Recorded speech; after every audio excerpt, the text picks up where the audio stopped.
नमस्कार, हे आहे टायटल न्यूज नेटवर्क आणि आपण पाहत आहात वसमतच्या ग्रामदैवत असलेल्या शिवेश्वर मंदिराच्या जीर्णोद्धारासाठी निधी कमी पडू देणार नाही, आमदार राजू पाटील नवघरे यांचे आश्वासन।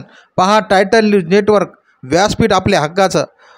वसमत येथील श्री शिवेश्वर महादेव मंदिराच्या विकासासाठी आमदार राजू पाटील नवघरे यांनी निधी दिला आहे।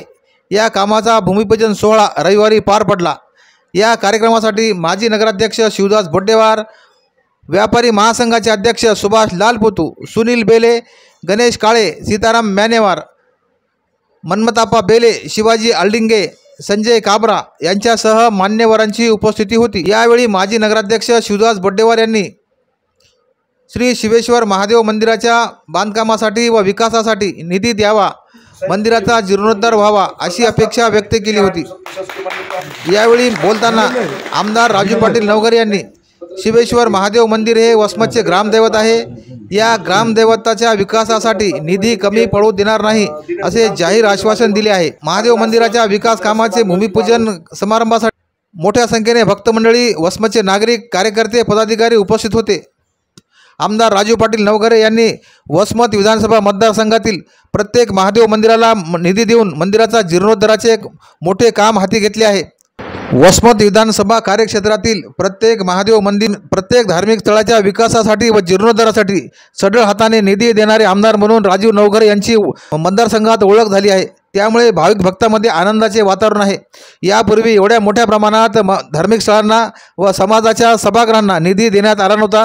पहिल्यांदाच वसमत विधानसभा मतदारसंघात प्रत्येक समाजासाठी निधी मिळत असल्याने सर्व समाजामध्ये आनंदाचे वातावरण आहे।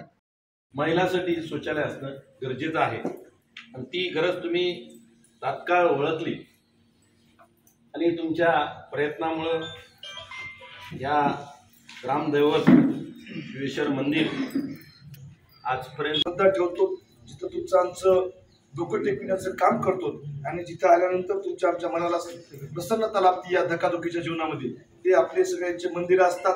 वेगवेगळ्या बाबतीमध्ये आम्ही हे काम करत असताना आपल्या सिंदूर सेना म्हणून आपल्या इथं सिंदूर सेनेचं एक महादेवाचं प्राचीन मंदिर आहे, त्यासाठी जवळपास 1.5 कोटी रुपयाचा निधी आपण उपलब्ध करून देण्याचं काम केलं।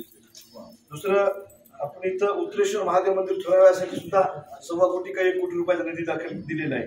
पिंपळाचोरी महादेव मंदिरासाठी आपण 1 कोटी रुपयाचा निधी दिलेला आहे। आपल्या इथल्या थोरला मठ आणि लासीन मठासाठी सुद्धा तेली मठाच्या जिथं यासाठी आपण त्या बाबतीमध्ये प्रयत्न करतोय। निश्चित या शिवेश्वर महादेव मंदिरासाठी या आठवड्यामध्ये 50 लाख रुपयाचा निधी आपण देऊन या विभागातील जो प्रश्न आहे त्या प्रश्नाला आपण तिथं निश्चित मुहूर्तमेढ रूप देण्याचं काम करतो। एवढं या ठिकाणी बोलतो। तुम्ही आज तर शिवेश्वर मंदिराच्या वतीनं अध्यक्ष असतील, बाकी सगळ्याच मंडळीनं आम्हाला मानपान दिला, सत्कार केला, त्याबद्दल आपले सगळ्यांचे आभार मानतो। थांबतो। जय हिंद, जय महाराष्ट्र।